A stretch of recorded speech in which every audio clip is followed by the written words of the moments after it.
एवढ्या धावपळीच्या वेळात त्यांनी आपला वेळ ठेवून गावात आल्याबद्दल मी त्यांचं गावाच्या वतीने प्रथम स्वागत करतो। तालुक्याचे युवकाचे अध्यक्ष मिलिंद भोसले सर्व आल्या, विशाल बागलजी, विकास भोसलेजी, गातेगाव मधले समस्त माझे ग्रामस्थ, सर्व वडीलधारी मंडळी आणि उपस्थित ऍक्च्युअली मिळेल नाही। आपण असं काही मग त्या संघटनेत चर्चा वगैरे करून काय आव्हान आम्ही तर सांगितलंय, पण हा निरोप वरपर्यंत जायला पाहिजे मनोजी आपली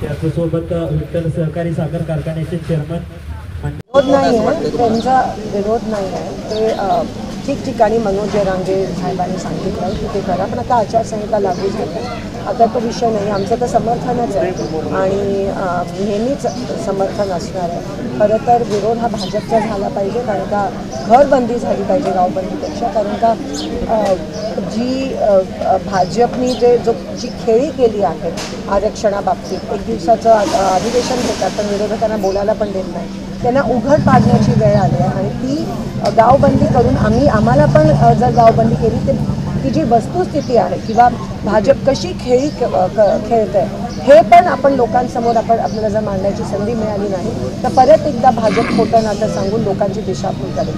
म्हणून मला असं वाटतं गावबंदीपेक्षा घरबंदी भाजपच्या नेत्यांची करणं, एकनाथ शिंदेजींची आणि देवेंद्र फडणवीसांची करणं त्यातच साध्य होईल, कारण का ह्याच्यातून एकंदरीत गावबंदीमधून कुठेतरी भाजपला फायदा होईल, कारण का बीजेपीची जी फसवणुकीची वस्तुस्थिती आहे ती आपल्याला मांडता येईल। 100% शिंदे साहेबांनी खूप विकास सोलापुरात केला आहे। भाजपला तसं बघितलं तर 25 वर्ष सत्ता होती, त्यांचे 25 वर्ष खासदार होते, त्यांनी फारसं काहीच केलं नाही।